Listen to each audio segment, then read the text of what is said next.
Hey guys, and welcome back to Clinical Physio with me, Phil Richards. Today we're going to be looking at the jerk test. So what's this test for? Well, this test is for posterior glenohumeral instability. What does that mean? So it means at the back of the glenohumeral joint here at the shoulder, there's an unstable element. So in your patient history, they're going to perhaps have recurrent dislocations where it's been dropping back, as opposed to an anterior instability, which tends to be the head coming this way. We're thinking the back for this one.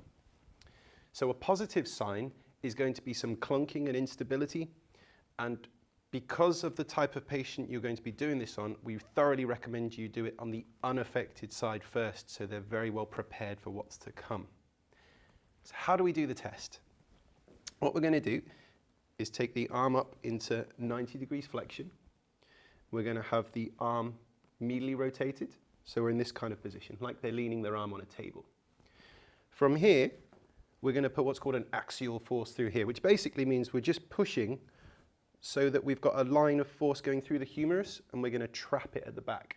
This is going to cause the humeral head to compress against the posterior surface.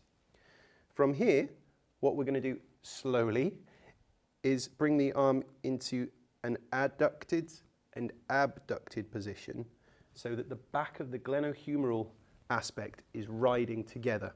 So as you can imagine, if this was very unstable back here, as we come in into an adducted position, it's going to clunk and move around.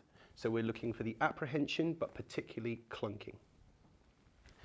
And that can substantiate your clinical impression that they have this posterior instability, which may mean conservative treatment or onward referral, depending on their history. So is this a test we use much in practice?